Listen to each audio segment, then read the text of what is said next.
Salut tout le monde, c'est David. J'espère que vous allez bien et soyez les bienvenus à la croisée des chemins.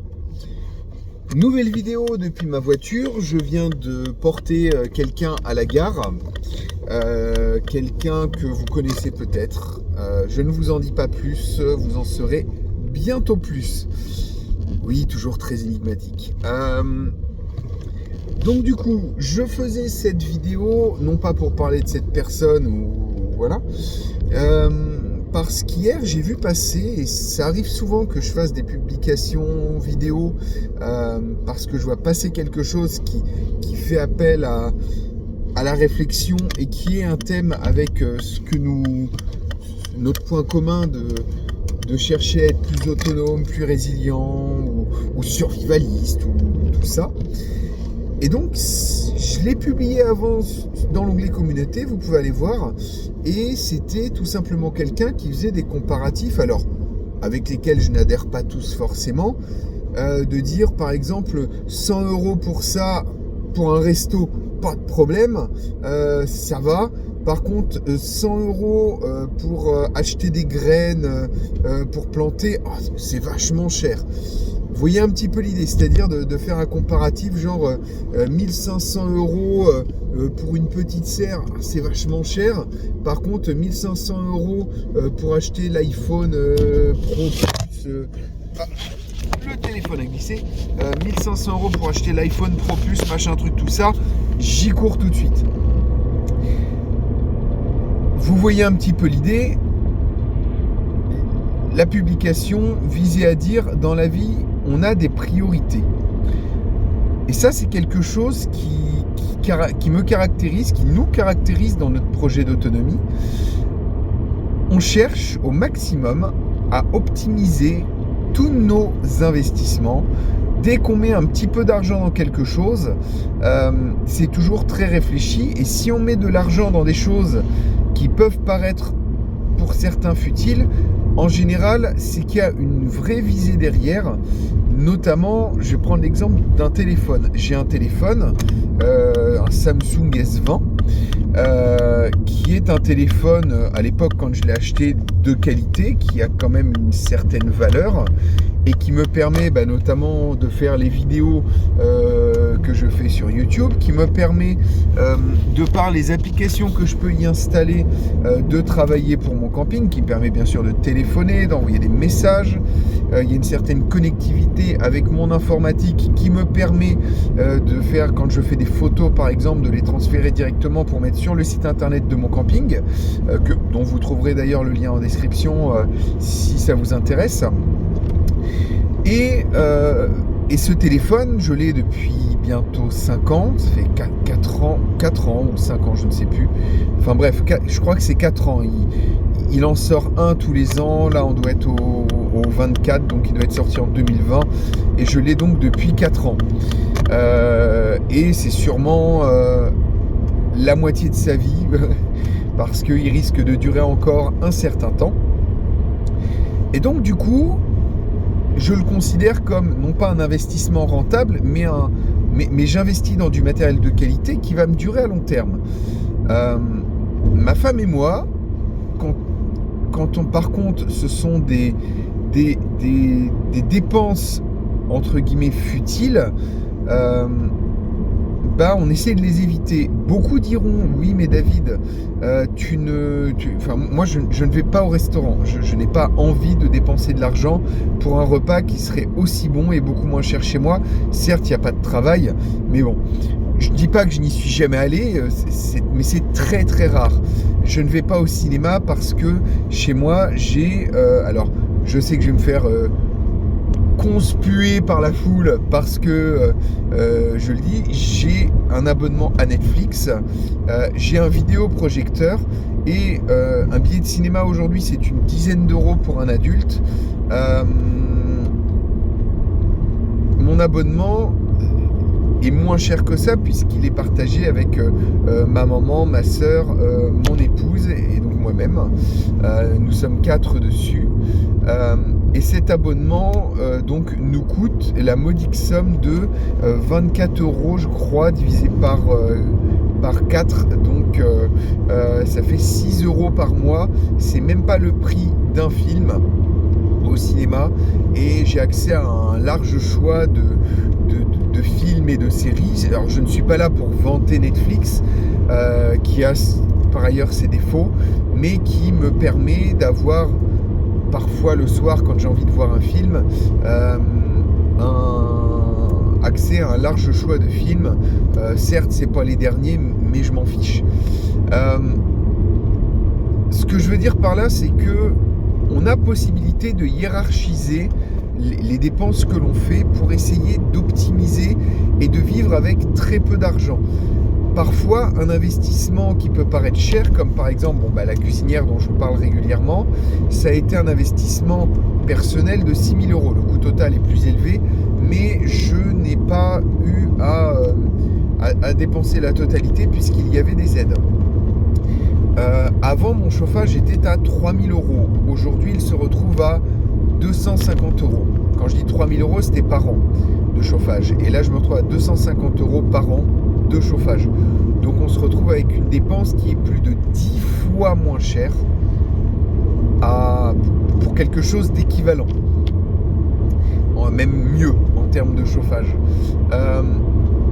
Ce que je veux dire par là, c'est que beaucoup de gens sont surpris que l'on puisse vivre avec très peu. Notre temps, c'est de l'argent. Moi, je préfère utiliser mon temps pour pouvoir acquérir certaines choses à moins cher. J'ai par exemple un ami il n'y a pas longtemps qui, contre des heures de travail, s'est vu offrir une tronçonneuse de très haute qualité qui valait 900 € et qui lui permet de faire un travail propre et rapide, efficace. Les personnes qui aujourd'hui sont dans une situation où, par exemple, ils vivent au RSA, peuvent, avec certains sacrifices, avec certains compromis, arriver à avoir un train de vie, je ne vais pas dire correct, mais à ne pas être dans une grosse galère parce qu'ils font les bons choix de dépenses. Aujourd'hui, avec mon épouse, nous vivons avec à peu près l'équivalent, un petit peu plus qu'un RSA chacun. On mange très bien, on vit correctement, mais c'est parce qu'aussi on a le projet global qui va autour. J'ai diminué par exemple mes dépenses en investissant dans un vélo. Alors certains me diront oui, mais tu arrives à faire cet investissement initial qu'on ne peut pas se faire quand on a un RSA. Là je vous parle d'investissement que j'ai pu faire, mais les compromis que j'ai dû faire également pour pouvoir acheter ce vélo n'ont pas été évidents. On a quand même passé certains hivers où on a eu un peu froid, mais aujourd'hui, donc voilà, ça nous a permis d'acquérir ce chauffage de qualité. Bref, vous voyez où je veux en venir. Il est très facile de se plaindre de sa situation. Quand j'entends des reportages ou des extraits radio ou vidéo où les gens gagnent par exemple tous les deux 1500 € et disent que la vie est dure, si j'avais 2 revenus de 1500 € dans mon foyer, je pourrais mettre facilement 1000 € de côté tous les mois. Or, j'ai encore des traites, or, j'ai encore des dépenses incompressibles, et du coup, je n'arrive pas à envisager qu'avec 3000 €, on puisse ne pas vivre. C'est une question de choix. Pareil, lorsqu'on dit je n'ai pas le temps de faire ci ou je n'ai pas le temps de faire ça, un ami me signalait avec justesse que non, tu alloues ton temps à certaines choses et pas à d'autres. À partir du moment où tu fais un choix d'allouer ton temps à telle chose et pas autre chose, voilà, c'est un choix. On a tous 24 heures dans la journée. Pourquoi certains arrivent à faire certaines choses et d'autres pas? Certains vont dire ouais, mais je n'ai pas le temps. Oui, par exemple, tu peux dire ouais, mais la nourriture coûte très cher, mais ils vont acheter de la nourriture transformée.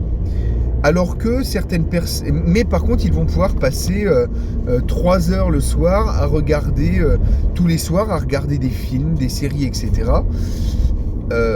Après, il y a une autre solution, c'est si tu trouves que la nourriture est chère, achète des produits de base, trouve dans la nature ce que tu peux trouver dans la nature. Ça prend du temps. Tu ne passeras peut-être pas 3 heures à regarder des films et des séries, mais tu auras, par l'allocation de ton temps, diminué le coût de ce que tu as dans l'assiette. Et du coup, ce sera beaucoup plus économique et tu verras que 3 000 € pour deux, tu peux faire beaucoup de choses. Alors bien sûr, ça dépend de la région où on vit. Là encore, la région où l'on vit est un choix. Ça dépend d'énormément de facteurs, mais clairement, ceux qui se plaignent alors qu'ils auraient la possibilité de vivre mieux avec moins, pour moi, se trompent. Je pense qu'ils n'ont juste simplement pas alloué leur temps et leur argent aux bonnes choses.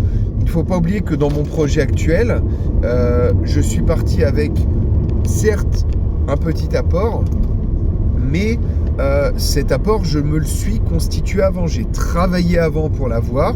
J'ai revendu certaines choses de confort, par exemple mon van aménagé que j'ai revendu pour pouvoir gonfler mon apport et monter mon projet. Encore une fois, j'ai volontairement choisi de prendre du temps et de me séparer de choses que je considérais comme secondaires pour pouvoir allouer cela à un projet principal qui, par la suite, me permettra de vivre mieux.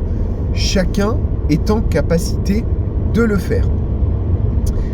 Je profite de cette vidéo pour annoncer que à terme, donc du coup je pense que je développerai cette activité l'hiver prochain, je compte créer des week-ends qui se passeraient dans mon camping pour pouvoir aborder ces sujets de manière plus approfondie. Ce sera un travail avec un support pédagogique, ce sera un travail qualitatif qui vous permettra, pourquoi pas, de trouver votre voie pour travailler à un projet d'autonomie professionnelle, mais également à réfléchir à vos revenus, comment les allouer pour aller vers cette autonomie professionnelle, puisque pour démarrer une activité, il faut parfois avoir un petit peu d'argent. Pas dans toutes, on en reparlera. Donc voilà, c'est un stage qui est en cours de préparation. Je n'ai pour l'instant pas d'annonce officielle, ça viendra en son temps, mais sachez que si vous êtes un petit peu perdu dans cette nébuleuse des possibilités, sachez en tout cas que moi j'y travaille sincèrement et pourquoi pas, j'aurai quelque chose à vous apporter par rapport à ça. Si vous avez des choses à redire par rapport à ce que je viens de dire, n'hésitez pas à aller dans l'espace commentaire, me donner votre avis. Le petit pouce est toujours bienvenu.